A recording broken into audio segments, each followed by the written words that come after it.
Bienvenue à tous. Selon un rapport du Programme des Nations Unies pour le développement, l'extrémisme violent coûte 97 milliards de dollars chaque année aux pays africains. Le phénomène prend des proportions inquiétantes, d'où la nécessité d'une recherche d'approche préventive auprès des populations. Au Togo, des acteurs de la société civile se montrent préoccupés. Des initiatives, à l'instar de celles menées par la CEJUS, font parler d'elles.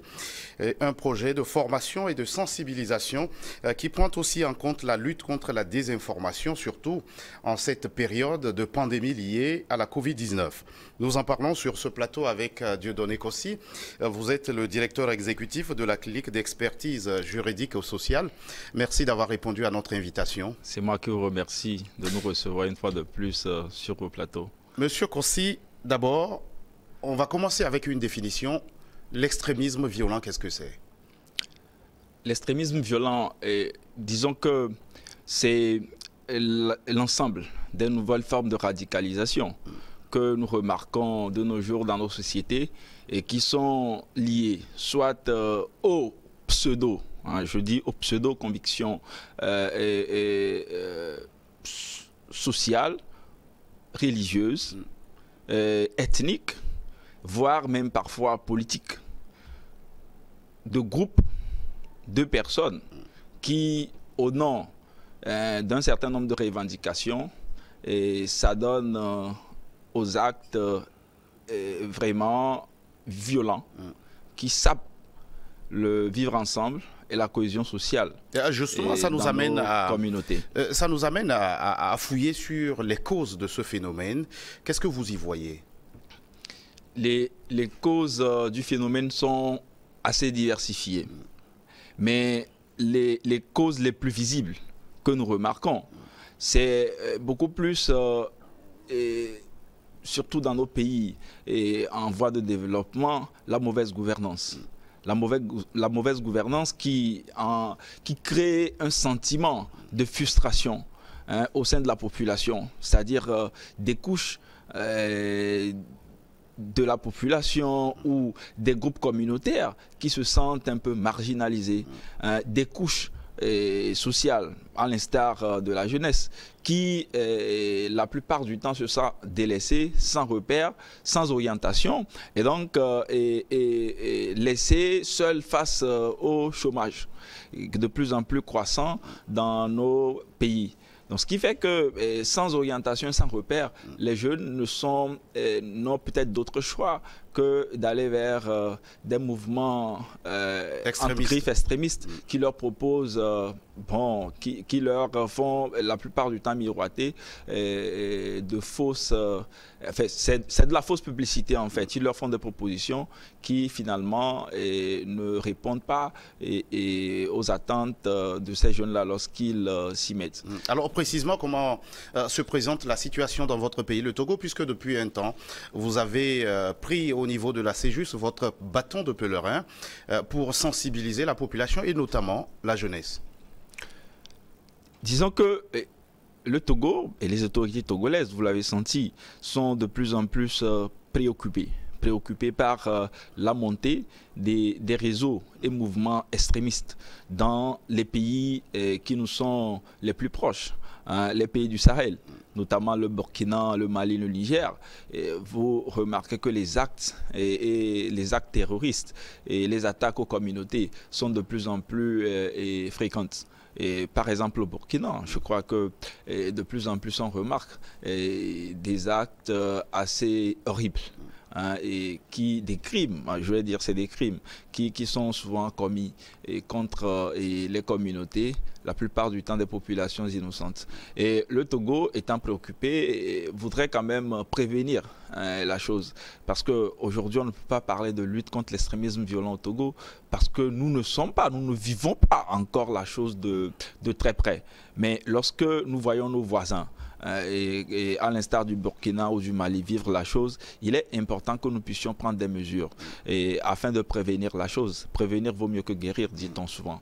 Alors Donc, justement, ces pays qui vivent cet extrémisme violent au sein des populations, on se pose la question comment couper le mal à sa racine, qui parfois a des origines pour facteur l'endoctrinement. Oui, je pense qu'il est important de commencer par faire un sérieux travail d'éducation. L'éducation reste un peu la mère. Et la mère qui permet de pouvoir couper à la racine tous les maux que nous remarquons en fait dans nos sociétés. Et lorsque nous parlons d'éducation, l'éducation doit être à la fois familiale, elle doit être communautaire, elle doit être scolaire et elle doit également prendre en compte un certain nombre d'autres aspects qu'on ne nous enseigne pas forcément à l'école ou en famille. D'où commence en fait le travail et le rôle en fait des organisations de la société civile qui doivent et devenir en quelque sorte des protagonistes qui, dans les communautés, engagent les jeunes et les femmes et au premier rang de la prévention et de la lutte contre la radicalisation d'abord et l'extrémisme violent dans les communautés où elle est déjà d'actualité.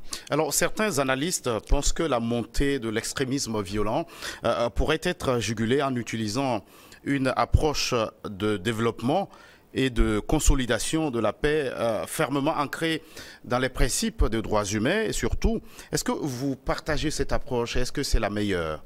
Cette approche, nous la partageons fortement, très fortement. Parce qu'en réalité, vous savez, dans nos pays, il n'y a pas de développement durable sans stabilité. Il n'y a pas de développement durable sans cohésion sociale. Et il n'y a pas de développement durable sans vivre ensemble. Donc il est quand même important, lorsque nous nous mettons d'accord sur ces différents aspects, de pouvoir faire un travail ensemble, un travail holistique, un travail synergique, qui en fait implique toute une chaîne d'acteurs, partant des pouvoirs publics et aux membres de la communauté à la base.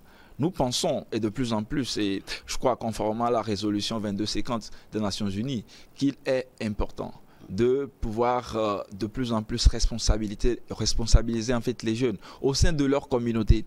Il est important que les jeunes soient impliqués dans les processus, dans les institutions et dans les dispositifs de prévention et de l'extrémisme violent, de la radicalisation, les dispositifs qui promeuvent en fait la cohésion sociale et la paix. C'est extrêmement important. Et je pense qu'aujourd'hui, il est temps peut-être d'arrêter de considérer de plus en plus les jeunes en victimes. Il faudra en fait les positionner en protagonistes. Et les pays dans lesquels, et je crois que cette approche a été expérimentée, s'en sortent de plus en plus mieux. Parce que lorsque les jeunes et les femmes sont positionnés en tant qu'acteurs ou actrices centraux de la lutte ou de la prévention de l'extrémisme violent, les résultats ne tardent pas à arriver. Donc je pense que c'est tout part de la jeunesse. Et il est important qu'aujourd'hui, nos gouvernants comprennent également qu'il n'y a pas de politique de développement durable sans implication sérieuse de la jeunesse. Il n'y a pas de politique de développement durable sans politique jeunesse de l'emploi. Il faut pouvoir en fait embarquer les jeunes dans cette barque qui nous mène tous ensemble vers le développement de nos communautés et le développement durable de nos communautés. Alors, M. Kossi, vous rentrez là d'une tournée à l'intérieur du pays. Qui sont ceux qui ont été vos interlocuteurs dans la mise en œuvre du projet que vous portez au niveau de la CEJUS? Disons que depuis quelques mois déjà, nous mettons en œuvre en fait un projet qui porte en fait sur la prévention de la propagation de la Covid-19 et de l'extrémisme violent au Togo. Et nous sommes dit, au-delà du travail qui a été fait, c'est-à-dire des réunions communautaires avec les leaders et les leaders d'opinion, les leaders religieux, les chefs traditionnels, mais aussi les jeunes et les femmes, qu'il était important de ne pas laisser de côté des acteurs centraux que représentent les femmes et hommes de médias.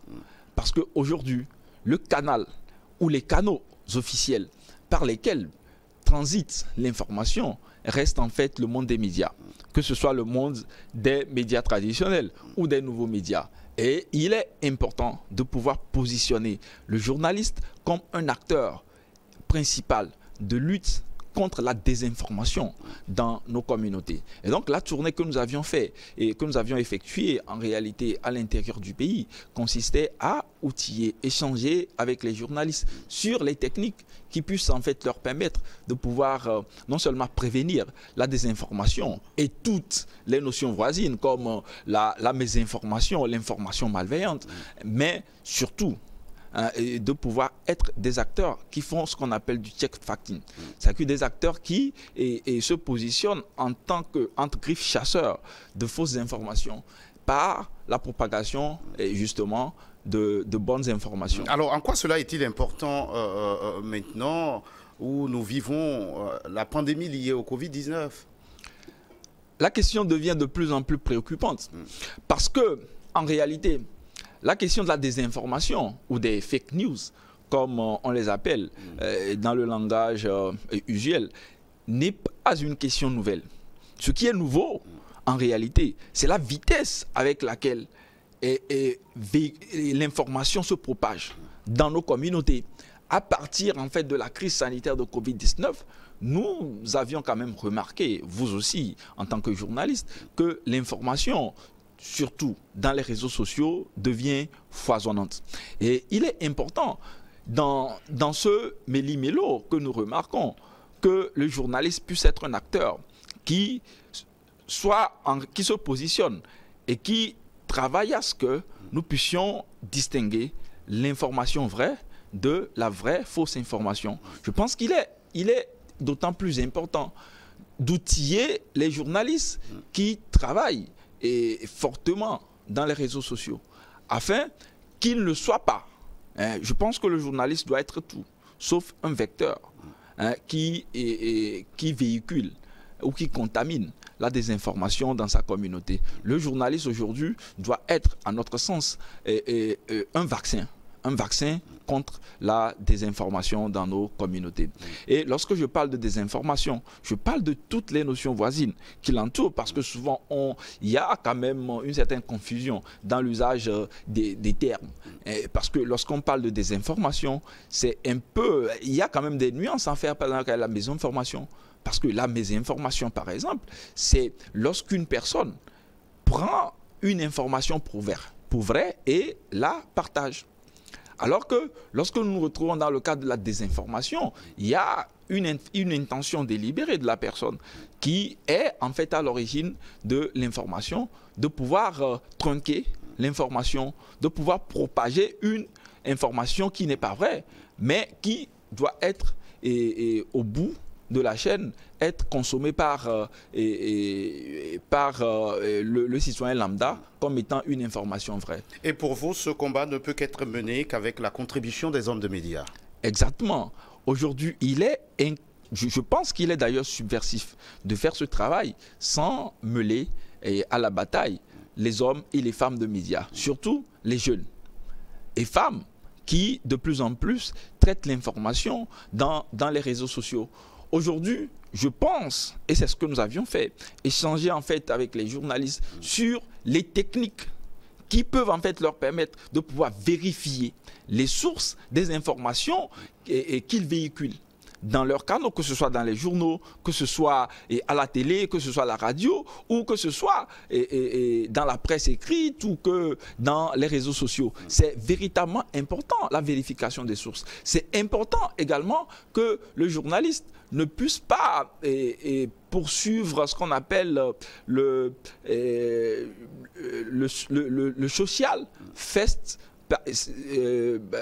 sharing. C'est-à-dire que le journaliste ne doit pas être du lot de ces personnes-là qui veulent partager premièrement l'information pour pouvoir satisfaire les besoins en temps réel des populations, alors même que l'information n'est pas vérifiée. C'est vraiment important aussi d'apprendre aux journalistes à vérifier les contenus des sources d'information dont ils inspirent. Par exemple, lorsque vous avez une information en face et qu'il y a par exemple une image qui est utilisée, il est important pour le journaliste de savoir comment vérifier l'image associée à l'information. Si l'image associée à l'information est crédible. Est-ce que l'image reste l'image la plus, je pense, la plus cohérente avec l'information véhiculée? Et aujourd'hui, il y a des outils basiques.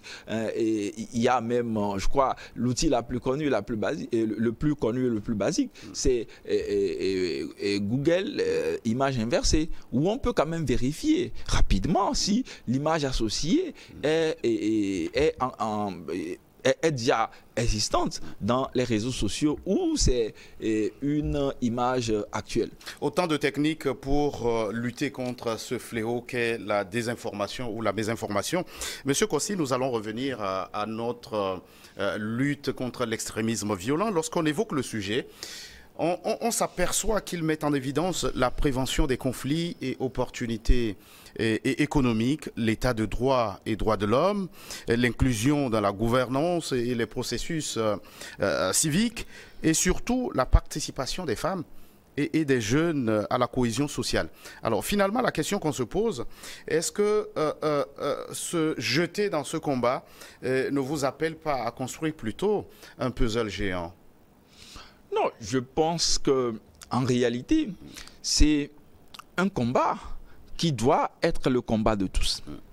Ce n'est pas un combat en fait qui doit être perçu comme le combat d'un certain nombre d'acteurs. C'est le combat qui nous concerne tous. C'est pourquoi j'apprécie vraiment et très positivement cette initiative, l'initiative de cette émission, parce que je pense que le journaliste doit également être un acteur qui sensibilise. C'est notre rôle. Voilà, qui sensibilise et qui se positionne en acteur de prévention de la propagation de ce genre de radicalisation dans nos communautés. La société civile fait sa part et c'est ce que nous faisons. Il est important que de plus en plus les gouvernants puissent également poser des actes qui accompagnent les efforts de la société civile. Quand je parle de poser des actes, il faut des actes forts. Il faut inscrire de plus en plus en priorité la question du chômage des jeunes. Le chômage des jeunes est un élément décisif. C'est un élément incontournable dans la lutte contre l'extrémisme violent, surtout dans la prévention de ces fléaux dans nos communautés. Et il est important de ne pas faire des semblants de politique. Il est important de pouvoir faire la promotion véritable de politiques qui incluent la jeunesse dans le processus de développement, qui positionne les jeunes en tant qu'acteurs de décision, acteurs centraux qui contribuent également aux prises de décision dans nos communautés. Je pense que cela va de pair avec l'inclusion de toutes les couches. C'est-à-dire que lorsqu'on demande d'inclure par exemple les jeunes ou les femmes, il ne faut pas inclure les jeunes d'une certaine couche donnée, d'une ethnie donnée et négliger d'autres jeunes. Il faut que toutes les couches sociales soient associées. Il faut que toutes les couches sociales soient associées. Merci d'être passé sur ce plateau, Dieudonné Kossi. C'est moi qui vous remercie. Vous êtes le directeur exécutif de la clinique d'expertise juridique et sociale, la CEJUS. Merci à vous qui êtes restés à notre compagnie. À très vite pour un autre numéro de votre émission Focus.